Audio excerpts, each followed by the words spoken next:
Samajwadi party ने लोकसभा चुनाव की दूसरी लिस्ट जारी की। अलीगढ़ से जाट नेता पूर्व सांसद चौधरी विजेंद्र सिंह को मिला मौका।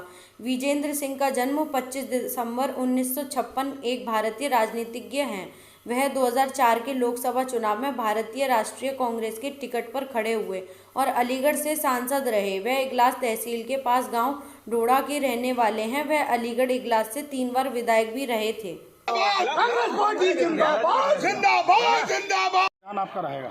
देखिए, सबसे पहले तो मैं ईश्वर को नमन करते हुए समाजवादी पार्टी के राष्ट्रीय अध्यक्ष पूर्व मुख्यमंत्री माननीय अखिलेश यादव जी का धन्यवाद देता हूं कि उन्होंने मुझे पुनः अलीगढ़ जैसी ऐतिहासिक सीट पर सातों जात की जनता की आवाज़ को, किसान मजदूर की आवाज़ को स्वीकार करके मुझे प्रत्याशी बनाया है। मैं उनका धन्यवाद देता हूँ।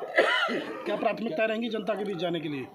देखिए, जनता by the public for the public अपना नेता चुनती है, अपने दुख और सुख में शामिल होने के लिए और विकास के लिए। लेकिन जनता इनके कार्यकाल में दुखी हो चुकी है। जिस तरीके से पहले पूर्व सांसद हमारी बहन शीला जी थी, 4 बार जब जनता ने देख लिया उनको कि भाई ये करते कुछ नहीं, चिल्लाते हैं, तो मुझे जीत दी थी।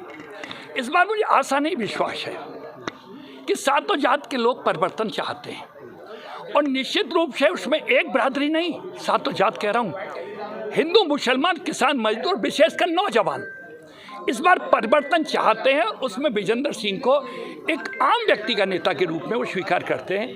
मुझे आशा ही नहीं, विश्वास है कि इस बार मुझे काम करने का मौका जिता करके देगी जनता। अच्छा विजेंद्र जी, ये बताइए कि जिस तरह से भाजपा ने सीए लागू किया है इलेक्शन से पहले, क्या कहेंगे इसको लेकर? इसका कोई असर देखने को मिलेगा? देखिए, सीए, मैं इतना कहता हूँ, कोई भी कानून हो, सीए नहीं, सरकार को बड़ा प्रैक्टिकल वेस में धीरे धीरे लागू करना चाहिए।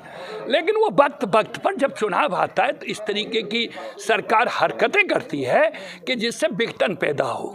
लेकिन मैं तो धन्यवाद देना चाहता हूँ मुस्लिम भाइयों को, इस बार उन्होंने कोई आवाज़ नहीं दी। उनकी बना लो, तुम्हें जो बनाना है सो, क्योंकि वो चाहते हैं कि मुस्लिम उधम करे और हमारा तुष्टीकरण होकर के हमें वोट मिले। लेकिन अब जनता इन चीज़ों को जान गई है।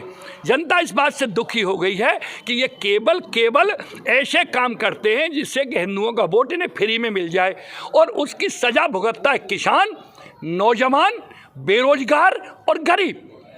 तो ये तमाम चीज़ें हैं। उस पर मैं इतना ही कहना चाहूँगा कि सरकार को जो करना है करे। भगवत की सरकार है, तानाशाही का सबूत दे करे, राष्ट्रहित में करे। लेकिन मैं इतना कहना चाहता हूँ, देश की आर्थिक स्थिति इतनी बर्बाद कर दी है कि अगर ये सरकार 5 साल और रही तो संविधान तो समाप्त कर ही देगी, देश को गिरवी रख देगी और एक दिन यहाँ के किसान मजदूर रोएंगे, नौजवान। धन्यवाद। अगर आपके सामने सतीश गौतम को टिकट मिलती है तो क्या रहेगा आपका?